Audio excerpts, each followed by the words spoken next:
நம்ம.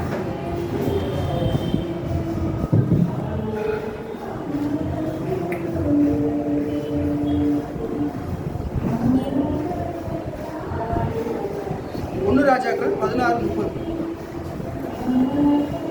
1 ராஜாக்கள் 16:30.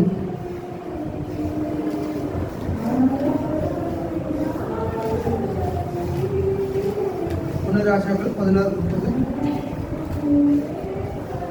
எல்லாம் சேர்ந்தே படிக்கலாம். 1 ராஜாக்கள் 16:30.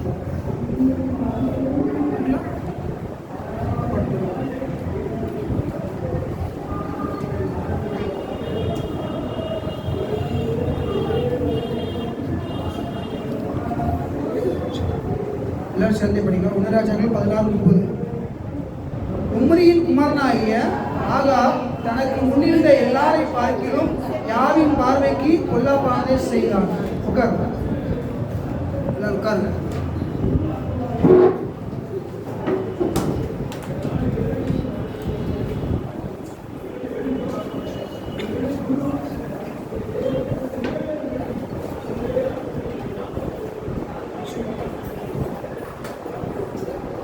ஆகாப் என்ன பண்ணா? ஆகாப் யாரு? இஸ்ரவேலின் ராஜாவா இருந்தான். 10 கோத்திரத்துக்கு ஆகாப் யாரா இருந்தான்? ராஜாவா இருந்தான். இவன் தேவனுடைய பார்வைக்கு எப்படி செய்தானா? முன்னிருந்த எல்லாரையும் பார்க்கிறோம். முன்னாடி உம்ரி, ஆசா, பாஷா எல்லாம் இருந்தாங்க ராஜாவா. இவங்கெல்லாம் செய்த பாவத்தை காட்டி பொல்லாப்பை காட்டி எப்படி பண்ணா? மிகவும் அதிகமாய் தேவனுக்கு விரோதமான பொல்லாப்பை செய்யலாம். பாருங்க, இந்த இஸ்ரவேல் கோத்திரத்தை இது வந்து இப்போ 2 பட்டமாக பிரிக்கப்பட்டுச்சு. நீங்கள் சவுல் காலத்தில் 40 வருஷம் அவன் இஸ்ரவேலை அரசாண்டான். 12 கோத்திரத்தையும் ஆண்டான். யாரு? சவுல். அதுக்கு வந்து தாவீது பாருங்க, தாவீது 40 வருஷம் இஸ்ரவேல் தேசத்தை ஆண்டான். எருசலேமின் 33 வருஷமும் எப்ரோனே 7 வருஷமா என்ன பண்ணா? ராஜாவை ஆண்டான். மொத்தம் 40 வருஷம் அவனும் என்ன பண்ணா? இஸ்ரவேல் தேசத்தை ஆண்டான். 12 கோத்திரத்தையும் ஆண்டான். அதுக்கு பிறகு வந்து சாலமோன் என்ன பண்ணா? 12 கோத்திரத்தையும் இஸ்ரவேல் ராஜாவை ஆண்டான். ஆனால் யாருக்கு? சாலமோனுக்கு அப்புறம் என்ன நடந்துச்சு அப்படின்னா, சாலமோன் தேவனை விட்டு விலகிட்டான். அவன் என்ன பண்ணான்? 1 ராஜாக்கள் நீங்கள் அதில் 11 வந்தீங்கன்னா தெரியும். அவன் தேவனுக்கு விரோதமான கொள்ளை அவங்க தான் முதல்ல ஆரம்பிக்கிற பாருங்க. 1 ராஜாக்கள் 11ஆம் அதிகாரம் 3ஆவது வருஷம் படிங்க, 4 படிங்க. 1 ராஜாக்கள் 11:4.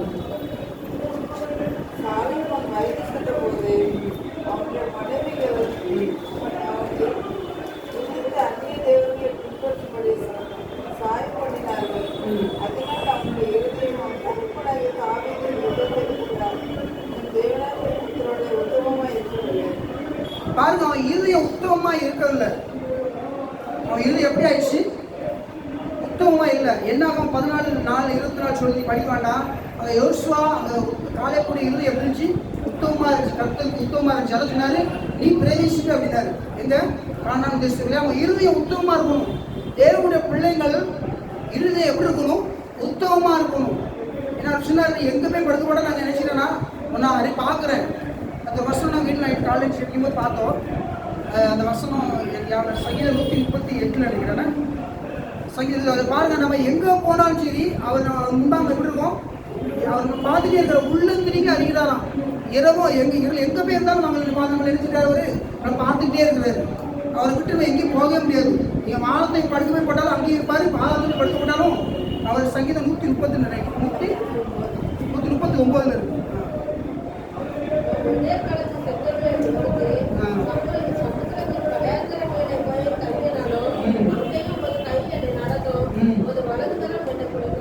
பாருங்க, 2ஆவது வருஷம் என்ன சொல்றது? 3ஆவது வருஷமும்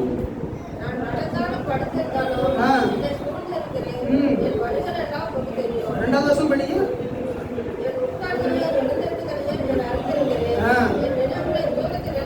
நான் படுத்தாலும் நான் நடந்தாலும் திருப்பி என்னை சூழ்ந்திருக்கிறீர், என் உட்கார்ந்தது எழுந்தது அறிந்திருக்கிறீர், 1ஆம் வருஷத்தில் என்னை ஆராய்ந்து அறிந்திருக்கிறீர். இந்த வசனம் ஃபுல்லாக நீங்கள் படிக்க வீட்டில் போய் அவரை தாண்டிக்கு போக முடியாது. அவர் எல்லாம் நம்ம பார்த்துட்டே இருக்கிறாரு. நம்மளுடைய ஒவ்வொரு அசைவுகளும் என்ன பண்ணுறோம்? ஆண்டவர் பார்த்துட்டே இருக்காரு. நம்ம நினைவுகள், நம்ம உட்கார்ந்து இருக்கிறது, படுக்கிறது எல்லாமே அவர் பார்த்துட்டே இருக்காரு. பாருங்க, இங்க சாலமோனுடைய இருதயம் என்ன ஆயிடுச்சு? உத்தமமா இல்லை.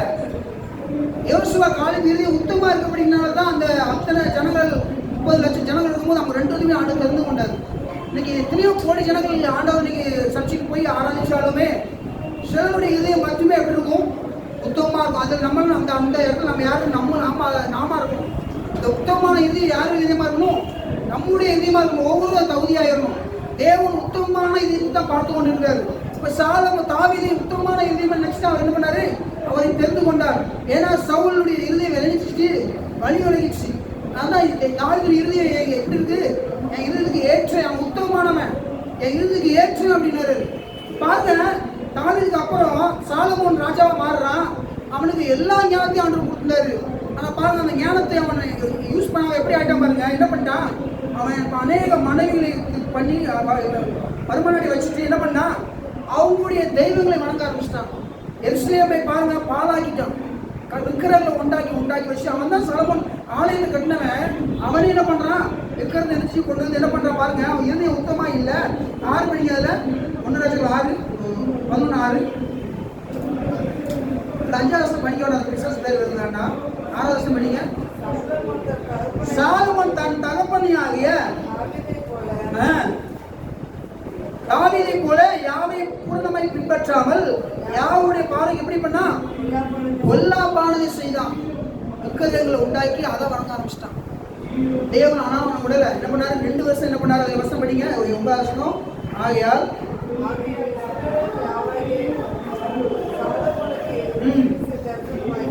2 விஷயம் தரிசனம் பண்ண ஆண்டவர்.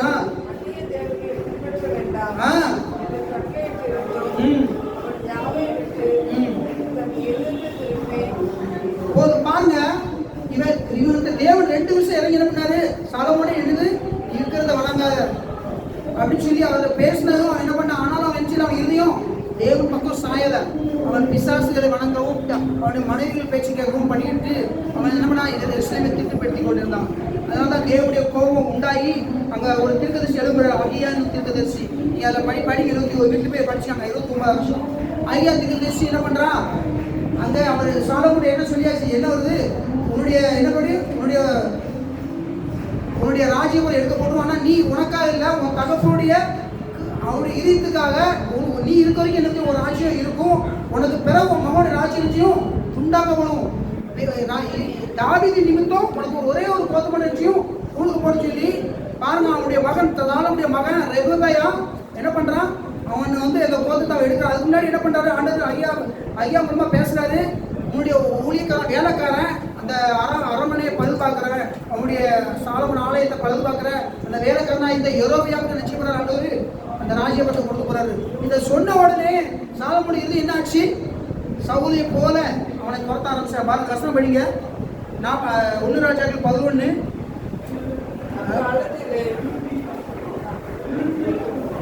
32 படிங்க. 1 ராஜா 11:32. ஆனாலும் என் தாசனாகிய தாவீதுக்காகவும்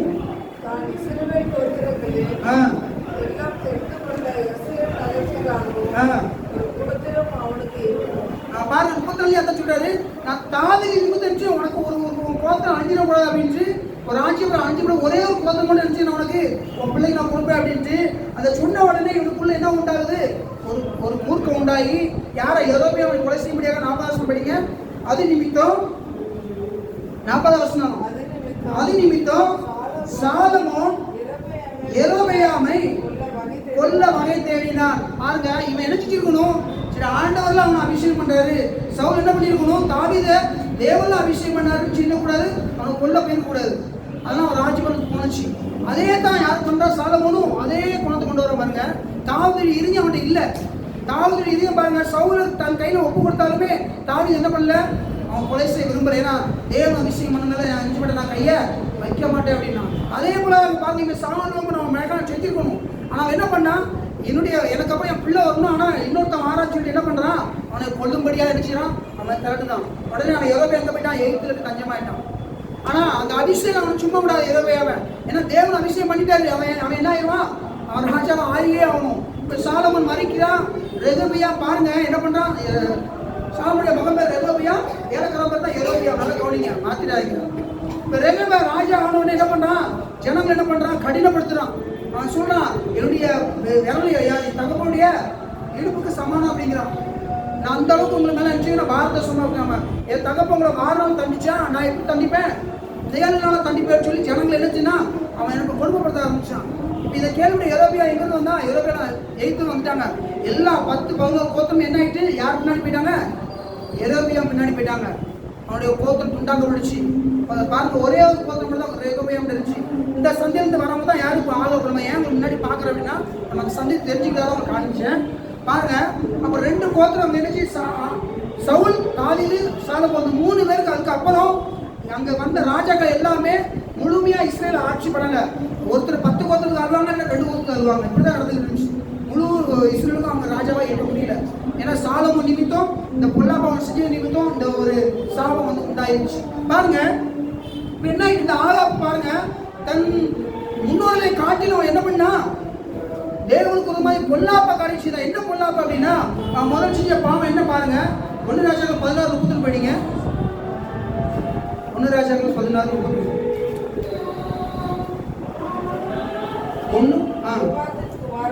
நேபாத்தின் குமாரனாகிய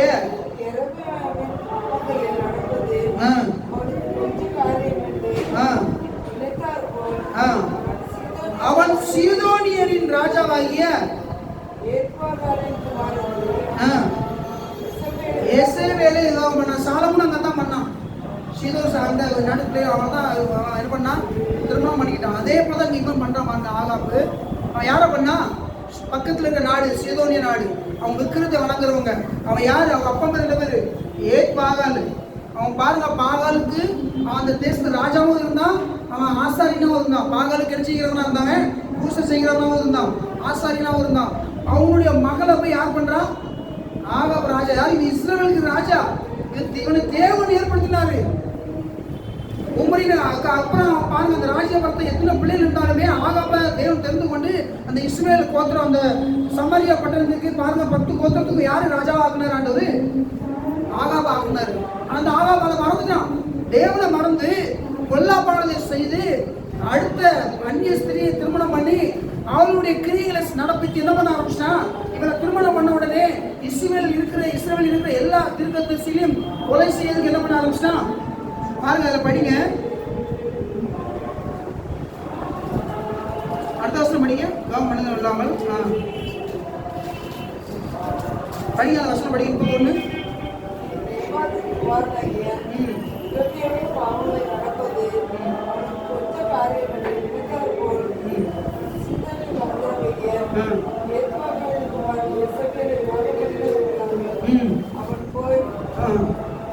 அவன் போய் பாகாலை சேவித்து பணிந்து கொண்டு போதும். பாருங்க, இவன் யார், இஸ்ரேல் தேவனை வணங்கணுவன். அங்க யாரை வணங்கிட்டான், பாகாலை சேவித்து.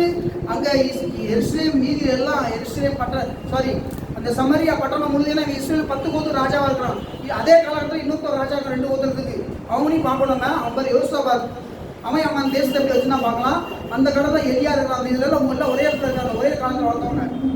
இப்போ நம்ம ஃபர்ஸ்ட் ஆகாப் ராஜா பார்த்துட்டு அப்புறம் யோசபாத்தை பார்ப்பாங்க. அவன் 2 கோத்திரம் தலைவராக இருந்தான், இவன் 10 கோத்திரம் தலைவராக இருந்தான். சமரியாவுக்கு ஒரு 10 கோத்திரம் சமரியா அதுக்கு எதா இருந்துச்சு, தலைநகரமாக இருந்துச்சு. அது 2 கோத்திரத்துக்கு எருசலேம் தலைவராக இருந்துச்சு. அது யூதா காலத்தில் யூதா கோத்திரத்தையும் எப்ராஹிம் கோத்திரத்தையும் யார் ஆண்டா, யோசபாத் ஆண்டா. அது பின்னாடி பார்க்கலாம். இப்போ பாருங்க, இந்த ஆகாப் என்ன பண்ணா, எசேவேலை திருமணம் பண்ண முடிச்ச அப்புறம் என்ன பண்ணா, 18 நாள்ல சொல்லுது, அவன் வந்து என்ன பண்ணா, இஸ்ரேல் பட்டணத்தை என்ன பண்ணா, இவன் தான் இஸ்ரேலுக்கு 10 கோத்திரம் ராஜா இருந்தான். இவன் தான் இஸ்ரேலுக்கு ராஜாவாக அழைக்கப்படுறான். இந்த இஸ்ரேலுக்கு ராஜாவாக இருந்த ஆகாப் என்ன பண்ணா, எசேவேலை திருமணம் பண்ணிட்டு அங்க என்ன பண்ணா பாருங்க, 18 நாள் சொல்லுது. 18 நாள் எசேவேல் யாவின் தீர்க்கதரிசிகளை போதும். அங்க யாரெல்லாம் யாவாகி தேவனுக்கு ஆராதிக்கிறாங்க, அந்த ஆசாரியெல்லாம் தீர்க்கதரிசிகள் என்ன பண்ணாங்க, கொலை செய்தாங்க. அவளை பாருங்க, தேவனுடைய பிள்ளைகள் ஒரு வெறி, அவங்க கொண்டுணும். ஏன்னா எசேபேல் யாருடைய மகா, பாகாலுடைய மகா. அவன் பாகால் பூசை பண்றாங்க ராஜா அந்த தேசத்துக்கு. சீதோன் ராஜா, அவன் ஆசாரி 2 பாருங்க எப்படி பிசாசுக்குள்ள ஆரம்பம் பாருங்க. ஆகாப் ராஜாவுடைய வாழ்க்கையில எப்படி பிசாசுக்குள்ள ஆரம்பம் பாருங்க. எசேபேல் மூலமா வந்து அவன் பாருங்க அந்த இஸ்ரேல் பட்டணத்தையே பாழாக்குறான். அந்த இஸ்ரேல் பட்டணம் தேவனுடைய சமூகம் இருக்கிற இடம், அங்க ஆராதிக்கிற இடம். அந்த ஆராதிக்கிற இடத்தை அந்த தீர்க்கதரிசியை கொண்டு போட்டு அந்த இஸ்ரேல் பட்டணம் முழுவதும் என்ன உண்டாக்குறான், விக்கிர தோப்புகளை உண்டாக்கி, பலிபடங்களை உண்டாக்கி, அது பிசாசுக்குரிய இடமா மாத்துறான். இதே பாருங்க, இதே காலகட்டத்தில் தான் அந்த 2 கோத்திர ராஜா இருக்கிறான். அவன் பேர் என்ன பேரு? யோசாபாத். அவனை பத்தி படிக்கலாம். 1 நாளாகமம் 17:3. 1 நாளாகமம் 17:3. சாரி, 2 நாளாகமம் 2 நாள். ஒன்றுலேருந்து படிக்கலாம். 2 நாளாகமம் 17:1 படிங்க.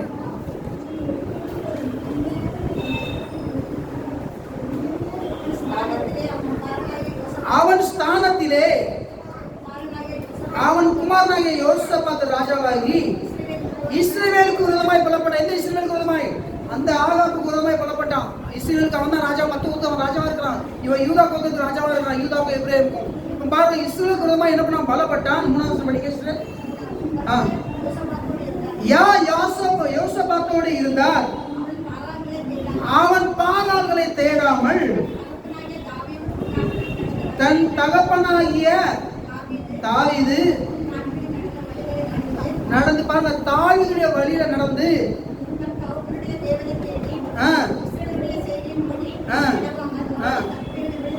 பாருங்க எவ்வளவு அழகா சொல்றாங்க. யோசபாத் இவனை கண்டு அங்க இருக்க சுத்தி இருக்க தேசமா என்ன பண்ணுச்சு? பயந்து இருந்துச்சு. ஏன்னா தேவன் இந்த பயத்தை ஏற்படுத்தி வச்சிருந்தாரு. ஏன்னா பாருங்க, இவன் தேவனுக்குள்ள பலப்பட்டு இருந்தான் யோசபாத். ஒரு நேரத்துல எல்லாம் ஏன் இந்த பயம் வந்துச்சு அவங்களுக்கு?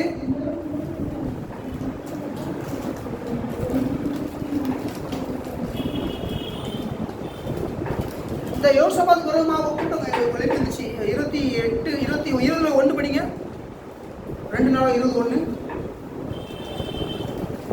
வசனம் சொல்லிட்டு போற செய்தியில, இதுக்கு பின்பு மோவாப் புத்திரரும்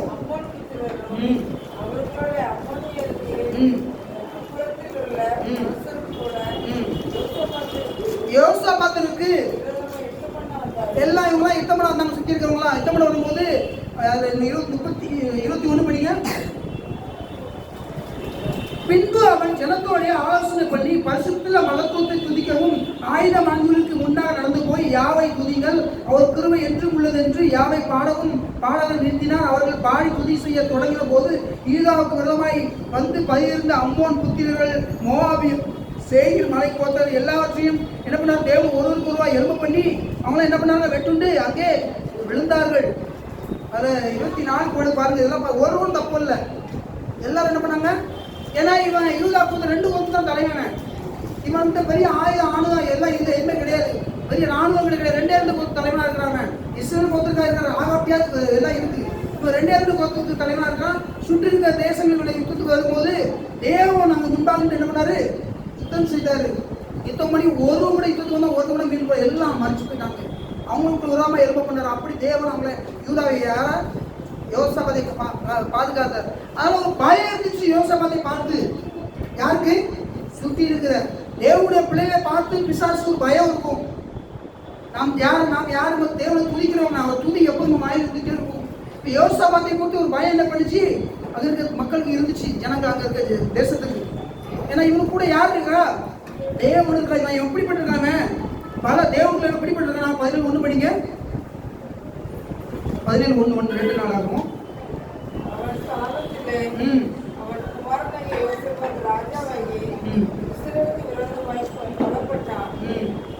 அவன் எப்படி அவன் பலப்பட்டான்?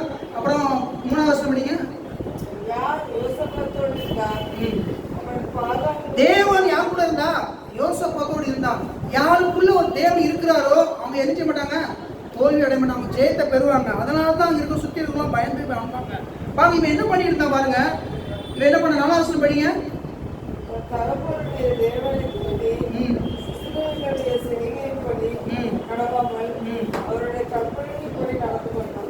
பாருங்க இவன் தேவனுடைய கற்பனைப்படி நடந்தான்.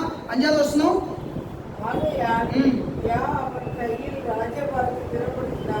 அவனுடைய கையில் என்ன பண்ண? ராஜ்யபாரத்தை திடப்படுத்தினார். போதும். 6வது வருஷம் அவனுடைய இருதயம் உற்சாகம் கொண்டது.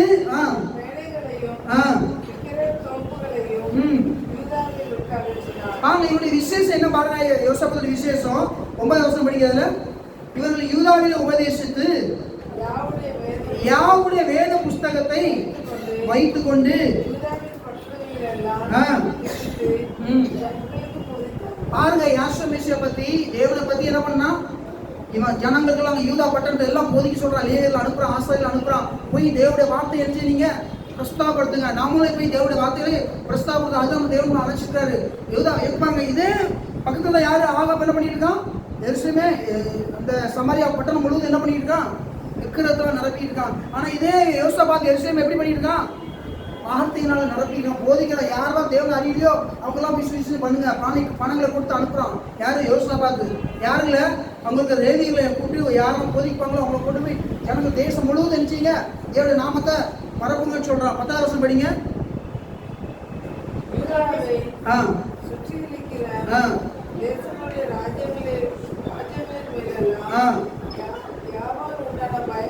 யாவை குறித்து பயம் உண்டாயிற்று.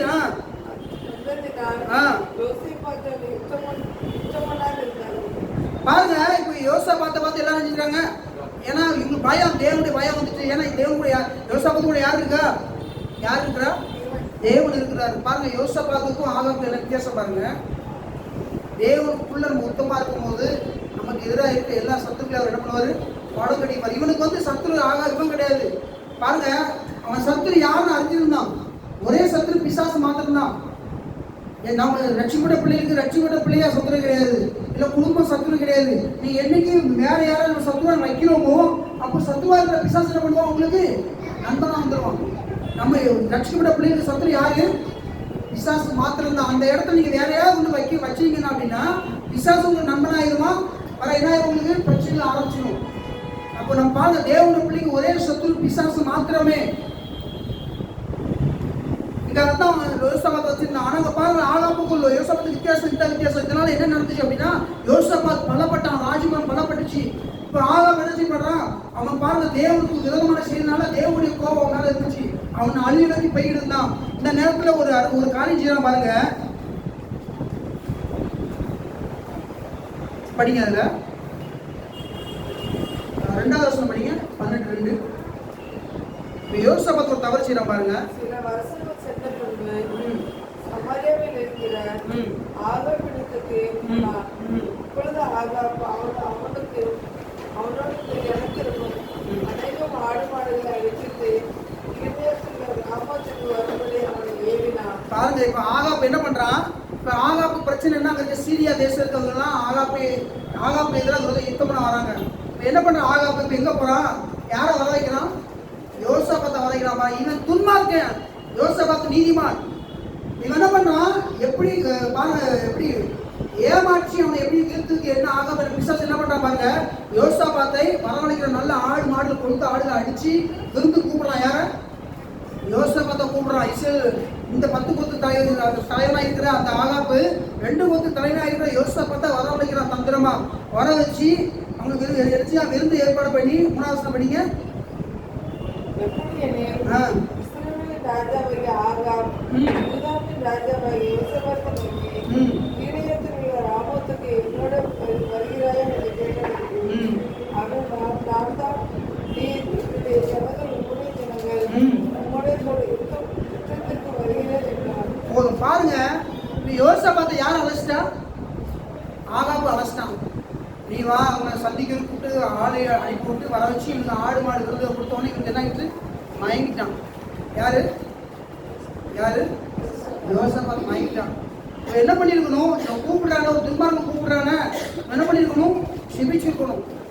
உடனே என்ன பண்றான், என்ன சொல்றான் வார்த்தை, நீ தான் நான், என்னுடைய ஜனங்கள் தான் உன்னுடைய ஜனங்கள். எப்படி ஆக முடியும், நீ எப்படி நான் ஆக முடியும்? அவன் துன்மார்க்கான், விக்கிரத்தை வணங்கிட்டு இருக்கான், பாகலை வணங்கிட்டு இருக்கான், நீ தேவனை வணங்கிட்டு இருக்க, நீ எப்படி அவனை ஆக முடியும்?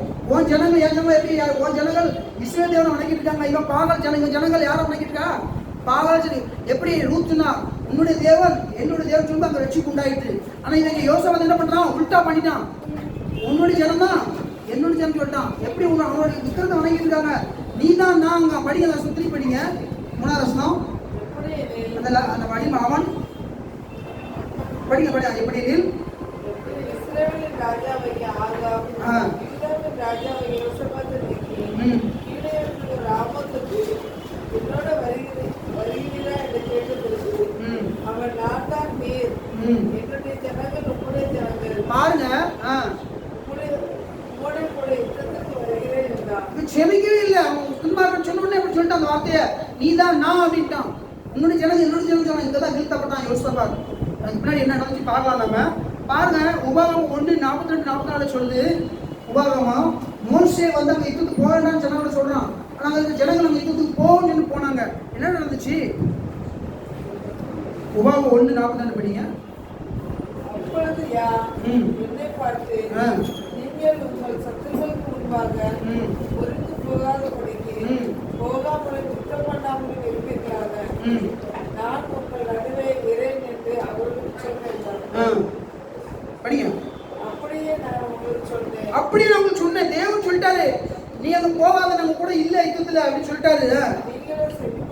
நீங்களும் சரிபடாமல்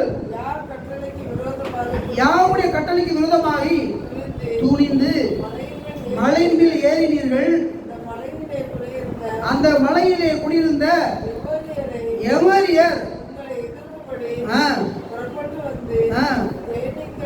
தேனீக்கள் துரத்துறது போல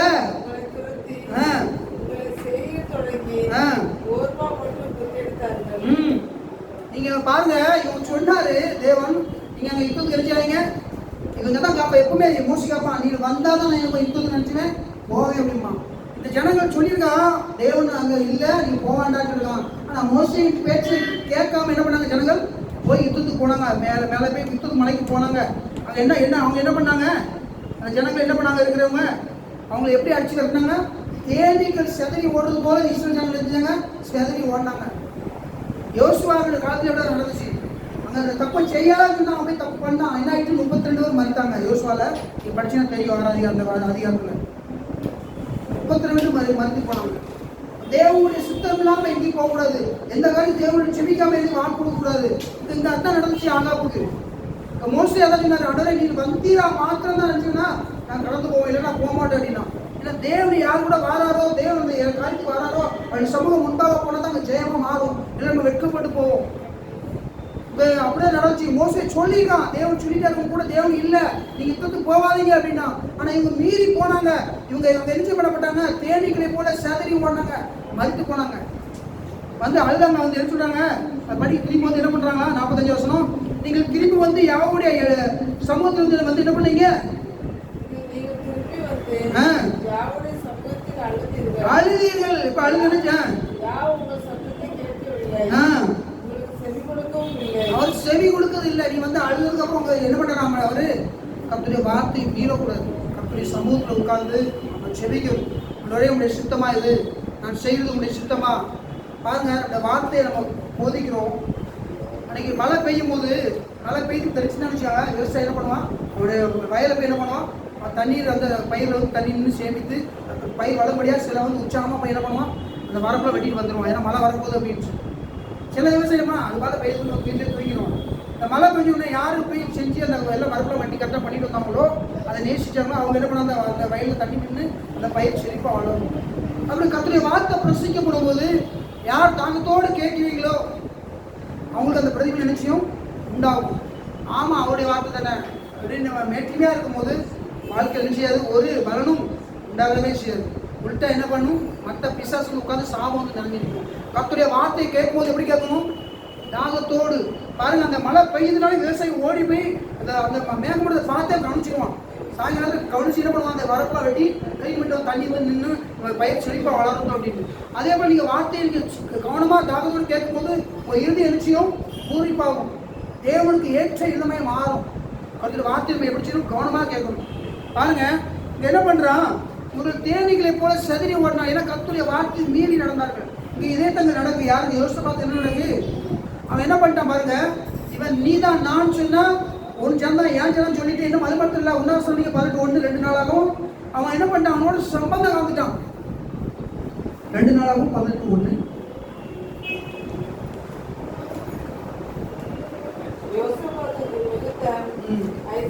கனமும் உண்டாயிருந்தது. அவன் ஆர்வத்தோடு சம்பந்தம் கலந்து இந்த வருஷங்கள் சென்ற பின்பு அவர் சமாரியாவில் இருக்கிற ஆகாப்பை கொடுத்து போனான். அப்பொழுது ஆகாப் அவரோடு 18:1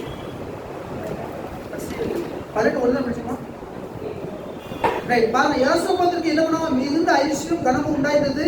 அவனை ஆகாபோது என்ன பண்ணா சம்பந்தம் இவருக்கு ஏற்கனவே எப்படி இருந்தாங்க, யோசபாத்துக்கு மிகுந்த ஐஸ்வர்யமும் கனமும் உண்டாயிருச்சு அவனுக்கு. ஏன்னா தேவன் அவன் நினைச்சு அவன் பயந்து வளர்ந்தாலும் அந்த காரியம் கிடைச்சு.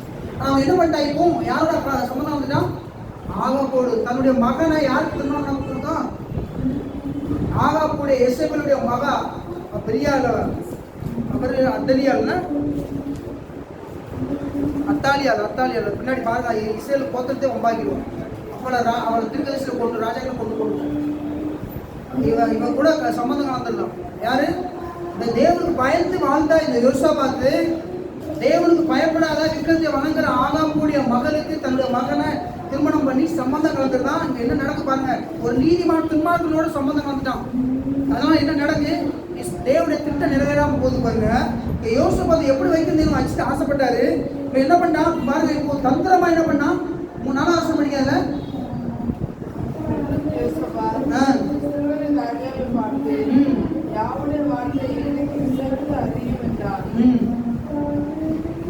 இப்ப என்ன பண்றான், இப்ப யுத்தத்துக்கே நம்ம போவோம், சிரியா தேசத்துக்கு எதிராக நம்ம போவோம் அப்படின்னு சொன்னோன்னே இவன் என்ன பண்ணிட்டான், ரெடி ஆயிட்டான். இப்ப பாருங்க, யோசபாத் கேட்கலாம், இதுக்கு நம்ம ஆயத்தம் பறக்கமா தேவன்கிட்ட கேட்கலாம் அப்படின்னு சொல்லும் போது மிகாயாங்கிற தீர்க்கதரிசி சொல்றான். வசனம் படிங்க, 18-16 படிங்க.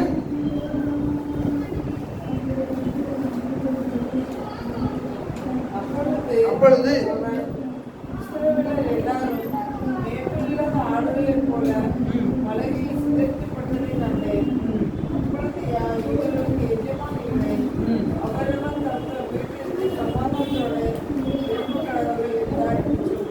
பாருங்க, நீங்க இந்த யுத்தத்துக்கு போகாதீங்கன்னு மிகாயா சொல்றான் தீர்க்கதரிசி. ஆனா கேட்கல, ஆகாப் ராஜா கேட்கல.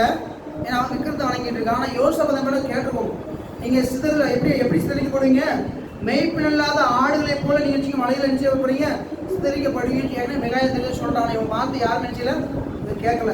இவன் போறான். இப்போ தந்திரமா என்ன பண்றான் பாருங்க, எசேபேல் தந்திரம் உள்ளவா, ஆகாபு தந்திரம் உள்ளவன். அவன் என்ன பண்றான், ராஜாவுடைய வேஷத்தை நீ என்ன பண்ணி யார்கிட்ட கொடுக்குறான், யோசபாத் தண்ணி போட்டுக்கா, யுத்தத்துக்கு போகும்போது நான் ஒரு சாதாரண மனுஷனை கூட வாரேன், ஏன்னா தெரியும், ஏன்னா திருக்கதை சொல்லிட்டாரு நீ யுத்தத்துக்கு போகக்கூடாது அப்படின்னு. ஆனா பாருங்க, இவன் தந்திரமா ஆகாப் என்ன பண்றான், தேவனுடைய பிள்ளை யோசபாத்த ராஜ்ய வேஷத்தை, அவன் அந்த ராஜ வஸ்திரத்தை யார்கிட்ட கொடுத்தான், இஸ்ரேல் ராஜாவா யாருக்கா, இஸ்ரேல் ராஜா யாருக்கா, ஆகாப் இருக்கான். யூதாபுத் ராஜா தான் யாருக்கா, யோசபாத் இருக்கிறான். இப்போ யுத்தம் யோசபாத்துக்கும் சிரியாவுக்கும் கிடையாது, யுத்தம் யாருக்கு, ஆகாப்புக்கும் சிரியாவுக்கும் தான். ஆனா இவன் உள்ள போறான், போய் என்ன பண்றான், இவன் தந்திரமா என்ன பண்றான், ஆகாப்பு தன்னுடைய வஸ்திரத்தை யார்கிட்ட கொடுக்குறான், யோசபாத்துக்கு கொடுத்து யுத்தத்துக்கு கூட்டு போறான். இப்போ அவங்க சிரியா தேசம் சொன்னாங்க, ஜனங்களை விட்டுருங்க, அங்க ராஜா இருந்தீங்க, நீங்க முதல் கொள்ளுங்க அப்படிங்க. பாருங்க, யுத்தம் அங்க நடக்கும் போது வசனம் படிங்க.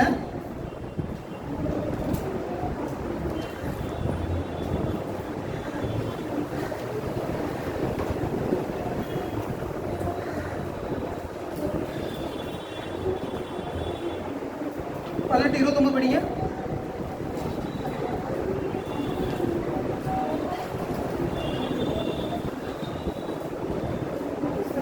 ராஜா யோசபாத்தை பார்த்து, நான் தேசமாறி யுத்தத்தில் பிரவேசித்தேன், ஏதோ ராஜவசனம் தரித்தேன் என்று சொல்லி இஸ்ரவேலின் ராஜா தேசமாறி யுத்தத்திலே பிரவேசித்தார். பாருங்க, இப்போ ஒரு தேசம் மாதிரி யாருக்கு போறாங்க, யோசபாத் போற ராஜாவா.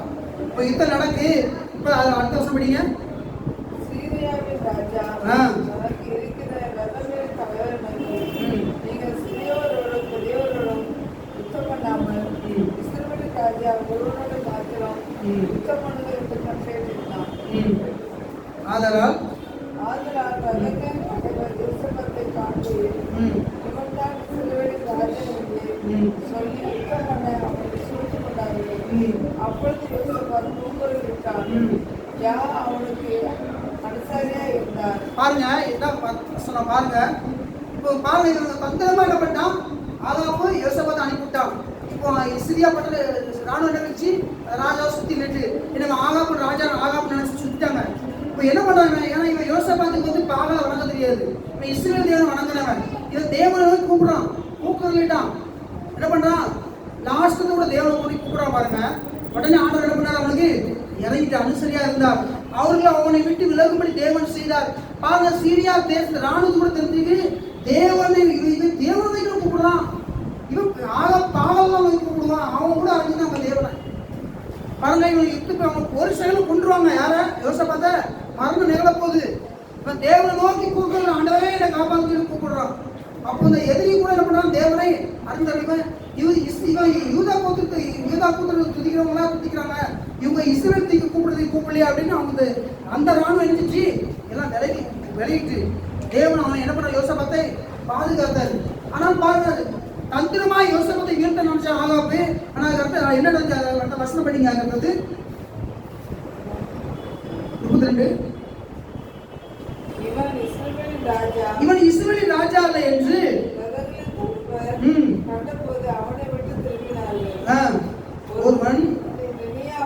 ஒருவன் நினையாமல் போது சொல்றேன். யோசபாத்தை எப்படி தேவன் நோக்கி கூப்பிட்டான் பாருங்க. அவரை நோக்கி கூப்பிடும் போது அவர் நினைச்சு வருவாரு. அவர் வந்து நம்ம தப்பிப்பார். அவர் வேதம் சொல்ல சங்கீதம் சொல்லுங்க, என்னை நோக்கி கூப்பிடுறான் உடனே நினைச்சு வேணா உன்னை விடுவிப்பேன் அப்படிங்கிறாரு. நீ அறியாத எட்டாத மனக்கரை செய்க அப்படிங்கிறாரு. பாருங்க, உயிரோடு இருக்கும்போது என்ன செஞ்சிடணும்? கொஞ்சம் முன்னாடி கூப்பிடுறது என்ன இருப்பாங்க? மறிச்சு போயிருப்பான். பாருங்க, அப்ப நம்ம உயிரோடு இருக்கிறது நம்ம ஜீவன தேவனை குதிச்சு மறந்துடணும். அவன் உயிரோடு இருக்கும்போது தேவனோடு கூப்பிட்டாலும் உயிர் ஜீவனம் கிடைச்சி அவனுக்கு.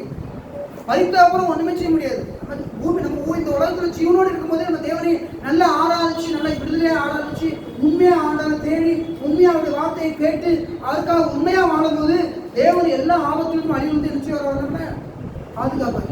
யோசபாத்தை பாதுகாப்பு போது நம்மளே பாதுகாப்பார். இப்போ யோசபாத் பாருங்க, இஸ்ரவேல் தேவனை நோக்கி கூக்குரலிட்டாங்க. உடனே இஸ்ரவேல் தேவன் உடனே இறங்கி அந்த மரத்துல அவனை பாதுகாத்தாரு. பாருங்க, தந்திரமாய் தப்பிக்க பார்த்த ஆகாப் என்ன பண்ணாரு பாருங்க. அதை வசனம் படிக்க அடுத்தது 32. இவன் இஸ்ரவேலின் ராஜா அல்ல என்று ரதங்களின் தலைவர் கண்டபோது அவனை விட்டு திரும்பினார்கள். ஒருவன் நினையாமல்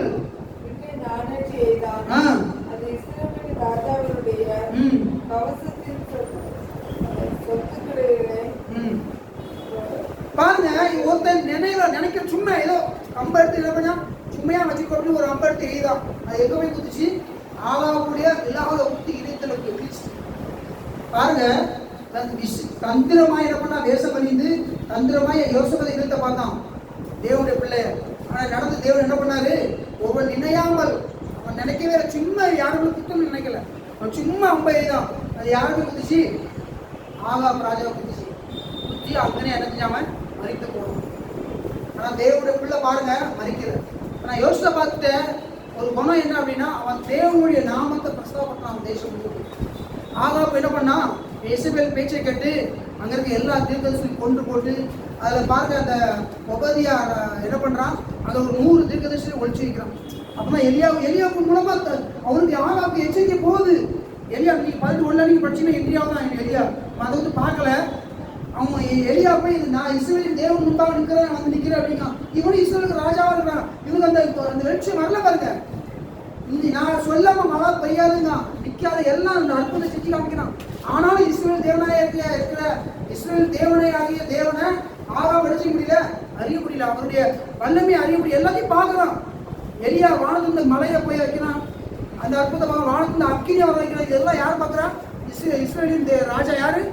ஆகாப் இதெல்லாம் பார்க்குறான். ஆனாலும் அவன் என்ன பண்ணலாம்? அவன் இருந்துட்டு திருப்பல. எப்படி 2 வருஷம் சாலமோனுக்கு தேவன் தரிசனமாகியும் அவன் என்ன செய்யலாம்? அவன் இருந்த அவன் திருப்பல. அவன் அந்நிய தேர்தலை வணங்க ஆரம்பிச்சான். அதே போல ஆகாப் என்ன பண்ணா? அவன் முன்னோர்கள் செய்த பாதிக்கல இவன் மிகவும் பாவம் செய்தான். கொல்லாப்பழத்தை தேவனுக்கு விரோதமாய் செய்ய ஆரம்பிச்சான். அதனால பாருங்க, இப்போ அது ஒரு தப்பு என்ன பண்ண பாருங்க. யோசபாத்து தன்னுடைய மகனுக்கு யாரை திருமணம் பண்ணி விட்டான்? ஆகாபுடைய மகன் விக்கிரம் உள்ள வந்துட்டு பிசாசு உள்ள வந்துட்டான். அந்த சாமம் யோசபாத் மறிச்சதுக்கு பிறகு அந்த சாமம் பின்னாடி வருது பாருங்க. அந்த யூதா கோத்திரத்தை அழிக்க பார்க்க பாருங்க. அங்கே திருப்பி யோசபாத் மறிச்சதுக்கு அப்புறம் திருப்ப அந்த யோசபாத் அந்த யூதா பட்டணம் ஃபுல்லா தேவனால நடந்திருந்த இடம் திருப்பி என்ன பண்ண அத்தாலியால என்ன ஆச்சு? திரும்ப இருக்கிறதுக்கு உண்டாகி அங்கே இஸ்ரவேல் ராஜாக்களை எல்லாம் அவன் கொலை செய்தான். இதெல்லாம் பார்க்க போலாம் பின்னாடி இருக்கு. நீங்க திருப்பி 2 நாளாவது 20 அப்புறம் நீங்க படிங்க, வீட்டில் படிங்க. 2 நாள் 22:10 இருக்கு. 22:10 படிச்சீங்க. லைட்டாக பார்த்துட்டு விடுவோம். அதை 2 நாளாவது 22:10.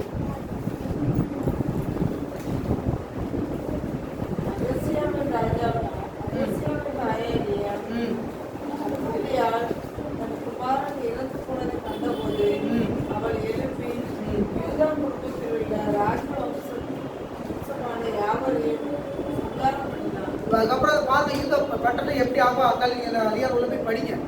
பாருங்க, இவன் என்ன காரணம் என்னன்னா, இவன் கர்த்தரை யாவை பயக்கிறவங்களோடு இவன் சிநேகம் ஆயிடக்கூடாது, துன்மார்க்கங்களோடு இவன் நினைச்சக்கூடாது, இவன் போயிடக்கூடாது, இவன் உண்மையான உணர்ச்சி செய்யறவன். பாருங்க, இவன் தேவனுடைய நாமத்தை பிரஸ்தாபப்படுத்தினவன். அவன் பாருங்க, ஒரே ஆகாப்பை சம்பந்தங்களை போனா அவனை சந்திக்க போனா பார்த்தீங்கன்னா அங்கதான் மிஸ்டேக் நடந்துச்சு.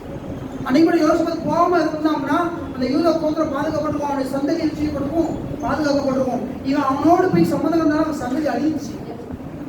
பாருங்க, தேவனுடைய பிள்ளை நம்ம நினைச்சினோம், அவருடைய சமூகத்தில் இருந்து நம்ம நினைச்சினோம், அவருடைய திட்டத்தை அணிந்து அவருடைய ஊழியத்தை செய்து அவருடைய சித்தத்தை நிறைவேற்றி நாம் செய்யற ஒவ்வொரு காரியம் அந்த தேவனுடைய சித்தம் இருக்கா? யோசபாத் எப்படி ஒவ்வொரு அறிந்திருந்தாங்க. லாஸ்ட் நேரத்துல அவனை கையை என்ன பண்ணிட்டாங்க, புத்தி பெதரிச்சிட்டான். நான் முதல்ல யோசபாத் எப்படி இருந்தா அப்படி நம்ம இருக்கும்.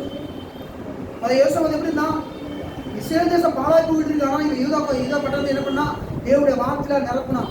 எங்க பார்த்தாலும் லேவியர்களை அனுப்பி எல்லாம் தேவனுடைய நாமம் மகிமைப்பட முடியாத, யாரெல்லாம் தேவனை அறியாம இருக்க அவங்க எல்லாம் தேவனுடைய அனுப்பியாக சுவிசேஷத்தை அறிவிக்க முடியாத தேசம் முழுவதும் அவன் செஞ்சான். அதனால அவன் பலப்பட்டான். அவன் எப்படி இருந்தான், அவன் ஆஸ்தியும் கனமுமா இருந்தான். யோசபாத் மிகுந்த ஐஸ்வர்யமும் கனமும் உண்டாயிருந்தது.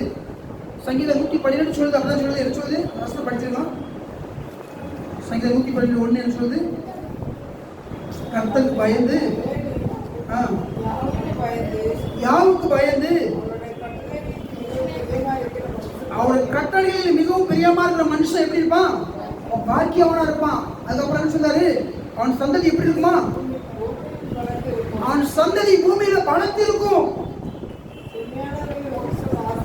செம்மையான வம்சம் ஆசிரியப்பட்டிருக்கும். அதுக்கப்புறம் இதெல்லாம் வாக்குத்த பிள்ளைகள் ஆஸ்தியும் ஐஸ்வர்யமும் அவன் வீட்டில் இருக்கும், அவருடைய நீதி என்றென்றைக்கும் நிற்கும். பாருங்க, தேவனுக்கு பயந்து அவர் கட்டளையில் மிகவும் பிரியமா இருக்கிற மனுஷன் எப்படிப்பட்டவனா இருப்பான், அவன் பாக்கியவனா இருக்கும். அவனுடைய பூமி, அவனுடைய சந்ததி எப்படி பூமியில் எப்படி இருக்குமா, பலத்திருக்கும். நம்ம போயிருவோம், ஆனால் நம்ம சந்ததி எழுதி இருக்கும், பூமியில பலத்திருக்கும், தேவனை துதிச்சுட்டு இருப்பாங்க. அவனுக்கு ஆஸ்திரியும் ஐஸ்வர்யமும் மகிமையும் உண்டா, கனமும் உண்டாயிருக்கும். பாருங்க, இதெல்லாம் வாக்குத்தம். நாலு படிங்க. அவங்க எப்படி இருப்பாங்க, அவங்க கையில் பிராய்ச்சி சாப்பிடுவாங்க, அவர்கள் பனையை போல செழித்து நீர்மூலை கேதரி போல வளர்வார்கள், அவர்கள் முதிர்ந்து கடிந்து பசுமையும் புஷ்டியுமா இருப்பார்கள், அவர்கள் தண்ணீரை நாட்டப்பட்ட மரமாகவும் கால்வாய் ஓரமாய் வேர்களை விடுவதும் உஷ்ணமதத்தை காணாமல் எப்படி இருப்பாங்க, உஷ்ணமதை காணாமல் இலை பச்சையா இருப்பதும் மழை தாட்சியான வருஷத்தில் தப்பாமல் கனி கொடுக்கிற மரத்தை போல இருப்பார்கள். அவர்கள் வாழாக தலையாகவும் இருப்பாங்க, கீழாகவும் மேலாக இருப்பாங்க, அவங்க போகிலும் வரையிலும் ஆசிரியமா இருப்பாங்க. வியாதியாக வந்து விளக்குமே அப்பத்துக்கு ஆசிரியப்பேன், மாப்பித்து தொட்டி ஆசமா இருக்குதுல வாக்குத்தம். இதெல்லாம் யாருக்கு வந்து சேரும், அவர் பயந்து அவர் வழியில் நடந்த மனுஷன் பாக்கியவனா இருப்பான். அவன் தான் அவன் கையில் பிறகு சாப்பிடுவான், மனைவி வீட்டோர் வழியில் தாட்சி கழி போல இருப்பார், பிள்ளைகள் பந்தீசுக்கு ஒளிமுறை கண்டுகளை போல இருப்பார்கள். சீவன் அவர்களை ஆசிரியப்பேன். இந்த வாக்குத்தம் அவன் முஸ்லிமான போதினாலும் கண்மலையை தேர்தல் அவளை போஷித்து திருப்தியாக்குவார். இதெல்லாம் அவருடைய ஆபரம் உண்டான வாக்குத்தம். ஆபரம் உண்டான வாக்குத்தம் ஆவியை சொல்லப்பட்ட வாக்குத்தம் நாம் விசுவாசத்தில் பெரும்படியாக இப்படி ஆயிடுச்சு. எல்லாம் விசுவாசத்தில் நம்ம பெரும்படியாக அந்த வாக்குத்தம் நம்ம கொடுத்துட்டாரு. யாரெல்லாம் அவர் வார்த்தைக்கு பயந்து அவர் கட்டளைகளில் மிகவும் பிரியமா இருக்கிறார்களோ அவங்களுக்கு இந்த வாக்கு வந்து படிக்கும். தேவனுடைய ஆசீர்வாதம்.